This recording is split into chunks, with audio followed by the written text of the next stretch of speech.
ପିଲାମାନେ ଦେଖନ୍ତୁ ସମସ୍ତେ ତ ଜାଣିଥିବ ରେଲୱେର ଭ୍ୟାକେନ୍ସି ଅଛି ଗୋଟେ ହେଲା ଗ୍ରାଜୁଏଟ୍ ଲେବୁଲ୍ ଗୋଟେ ହେଲା ଅଣ୍ଡର ଗ୍ରାଜୁଏଟ୍ ଲେବୁଲ୍ ଯେଉଁଟା କହନ୍ତି NTPC ଦୁଇଟା ଯାକ ଆଉ ଗୋଟେ ଆସିଯାଇଛି ଆମର JEE ତିନିଟା ଭ୍ୟାକେନ୍ସି ବର୍ତ୍ତମାନ ଚାଲିଛି ଯେଉଁଟାକି ଆପ୍ଲାଏ ତାରିଖ ଅଲରେଡ଼ି ଆରମ୍ଭ ହୋଇଗଲାଣି ଆଉ ଲାଷ୍ଟ ଡେଟ୍ ମଧ୍ୟ ଏଇ ମାସ ମାନେ ନଭେମ୍ବର ଲାଷ୍ଟ ଆଡ଼ିକି ରହୁଛି।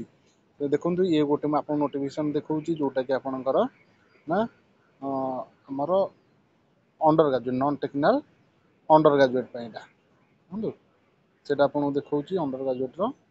ଚାଲନ୍ତୁ ତା ବିଷୟରେ ଟିକେ ଦେଖିବା କ'ଣ ଆପଣଙ୍କ ଇମ୍ପୋର୍ଟାନ୍ସ ହେଉଛି ତା'ର ଡେଟ୍ ଆପଣଙ୍କର ଅଲରେଡ଼ି ଡେଟ୍ ଆରମ୍ଭ ହୋଇଗଲାଣି ଆପ୍ଲାଏ କରିବାର ଯେଉଁଟାକି 28/10/2025 ଆରମ୍ଭ ହୋଇଗଲାଣି। କ୍ଲୋଜିଂ ଡେଟ୍ ହେଉଛି 27/11 ଆଉ ଅଳ୍ପ ଦିନ ରହିଲା ଆପ୍ଲାଏ କରିବା ପାଇଁ ମାତ୍ର ଆଉ 10 ଦିନ ହାତରେ ଅଛି ଆଜି ମିଶେଇଲେ 11 ଦିନ ତେଣୁ ଆପଣମାନେ ଜଲ୍ଦି ଆପ୍ଲାଏ କରନ୍ତୁ।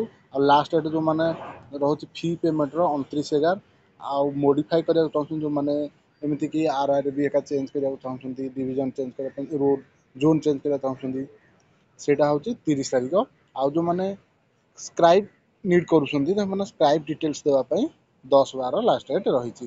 ତେଣୁ ତାର ଦେଖିବା ପୋଷ୍ଟ କ'ଣ କ'ଣ ବାହାରିଛି ଗୋଟେ ହେଲା କମର୍ସିଆଲ କମ୍ ଟିକେଟ୍ କ୍ଲର୍କ ଏଇଠି ଦେଖନ୍ତୁ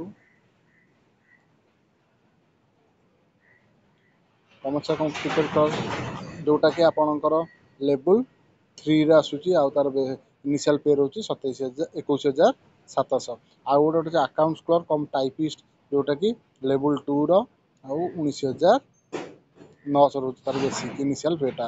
ଜୁନିୟର କ୍ଲର୍କ କମ୍ ଟାଇପିଷ୍ଟ ଏଇଟା ହେଉଛି ସେଇ ଲେବୁଲ୍ 2 19,900 ସବୁତିକ ଦେଖିଦିଅନ୍ତୁ। ଟ୍ରେନ୍ କ୍ଲର୍କ ଅଛି ଟ୍ରେନ୍ କ୍ଲର୍କ ବି ଭଲ ପୋଷ୍ଟଟା ଯେଉଁମାନେ ମେଡ଼ିକାଲ ଷ୍ଟାଣ୍ଡାର୍ଡ଼ ଦେଖିବାକୁ ଗଲେ କମର୍ସିଆଲ କମ୍ ଟିକେଟ୍ କ୍ଲର୍କ B2 ଆଉ ଦେଖିଦିଅନ୍ତୁ ଏଇଟା ନିଜେ ଭିଡ଼ିଓକୁ ପଜ୍ କରିକି ଏମିତି ସବୁତିକ ଡିଟେଲ୍ସ କଲେ ଭିଡ଼ିଓ ବହୁତ ଲେଟ୍ ହେଇଯିବ।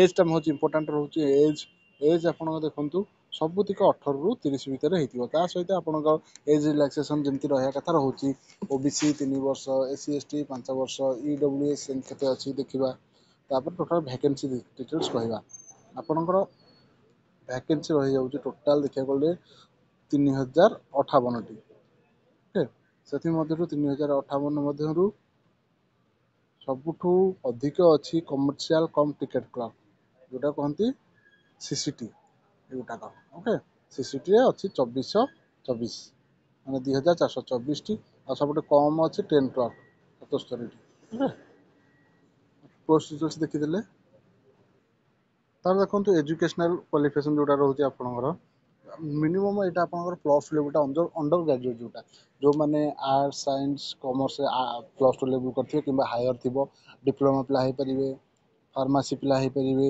ଯେଉଁମାନେ +2 ଲେବୁଲ୍ ଯେତେକ ପାଠ ସେଇମାନେ ଏଇଟା ଆପ୍ଲାଏ କରିପାରିବେ। ଏଇଠି ଦେଇଛି ତାର କ୍ୱାଲିଫିକେସନ୍ ଡିଟେଲ୍ସ ଏଇଠି ସବୁ ଦେଇଛି ଦେଖନ୍ତୁ କ୍ୱାଲିଫିକେସନ୍ କ'ଣ କ'ଣ କେଉଁଥିପାଇଁ ରହିଛି ଦେଇଛି ଗୋଟେ କମର୍ସିଆଲ କମ୍ ଟିକେଟ୍ କ୍ଲର୍କ ଇଏ ବି 12th ଷ୍ଟାଣ୍ଡାର୍ଡ଼ର ଇଏ ବି ସେଇ 12th ଷ୍ଟାଣ୍ଡାର୍ଡ଼ ଇଏ ବି 12th ଷ୍ଟାଣ୍ଡାର୍ଡ଼ ଇଏ ବି 12th ଷ୍ଟାଣ୍ଡାର୍ଡ଼ ତ 12th ଷ୍ଟାଣ୍ଡାର୍ଡ଼ ଯଥା ଭିଡ଼ିଓକୁ ଲମ୍ବା ନ କରି ଜଲ୍ଦି କହିଦେଉଛି ଓକେ। ରେଲୱେର ଜୋନ୍ ଅନୁସାରେ କେଉଁ ଜୋନ୍ରେ କେତେ ପୋଷ୍ଟ ବାହାରିଛି ଏଇଠି ଏଗୁଡ଼ା ସବୁ କେତେ କେତେ ପୋଷ୍ଟ ବାହାରିଛି ଆପଣଙ୍କର ଏଇଠି ଗୁଡ଼ା ସବୁ ଏଗୁଡ଼ାକ ସବୁ ଦେଖନ୍ତୁ ମୁଁ ଭିଡ଼ିଓକୁ ଧୀରେ ଧୀରେ ଆଗକୁ ନେଉଛି ଆପଣ ନିଜେ ଦେଖିଦେବେ ସବୁ ଗୁଡ଼ିକ କହିହେବ ନାହିଁ ଦେଖନ୍ତୁ କେଉଁ ଜୋନ୍ରେ କେତୋଟି ବାହାରିଛି।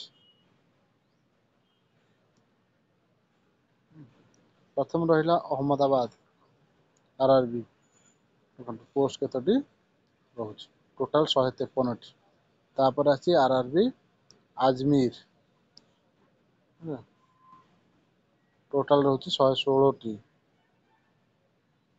ବାଙ୍ଗଲୋର ଟୋଟାଲ୍ ହେଉଛି 54ଟି ଆମର ଭୁବନେଶ୍ୱର ପାଇଁ ବା ଓଡ଼ିଶା ପାଇଁ ଦେଖିବା କେତୋଟି ଅଛି RRB ଭୁବନେଶ୍ୱର ଏଠି ଦେଖନ୍ତୁ RRB ଭୁବନେଶ୍ୱର ମାତ୍ର 18ଟି ପିଲାମାନେ ସେଥିପାଇଁ ଆପଣ ଯେଉଁ ଜୋନ୍ ଅଧିକ ବାହାରିଛି ଆପଣ ସେଇଟାକୁ ବି ପକାଇ ପାରିବେ ଓଡ଼ିଶା ପିଲା ଯେକୌଣସି ଜୋନ୍କୁ ଆପ୍ଲାଏ କରିପାରିବେ କିଛି ପ୍ରୋବ୍ଲେମ୍ ନାହିଁ ଯେକୌଣସି ଷ୍ଟେଟ୍ର ପିଲାଟିଏ ହେଇଥାଉ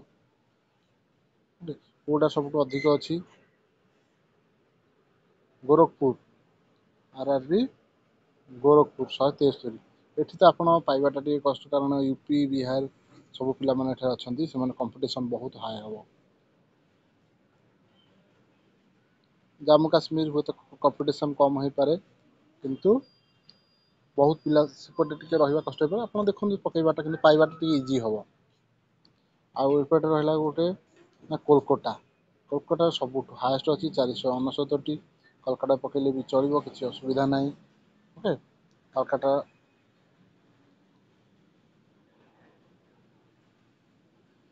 ମୁମ୍ବାଇ ବି 494ଟି ଅଛି।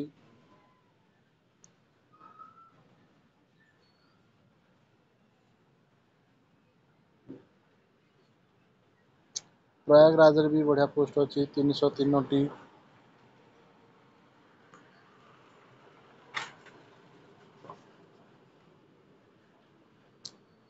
ସିକନ୍ଦରାବାଦ ଦେଖନ୍ତୁ, ସବୁ ପିଲା ତ ପ୍ରାୟ ସିକନ୍ଦରାବାଦ ସବୁ ବର୍ଷ ପକାନ୍ତି, 262 ଏଥର ଅଛି ମାତ୍ରକ।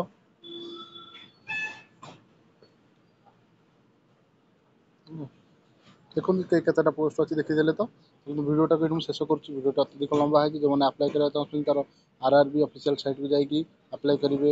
rrb.bbs.gov ସେ ସାଇଟ୍କୁ ଗଲେ ବି ଆପଣ ସେଠି ଜୋନ୍ ଚୁଜ୍ କରିକି ଆପ୍ଲାଏ କରିପାରିବେ। ତେଣୁ ଏଇଟା ଆପଣ ଆପ୍ଲାଏ କରିବେ।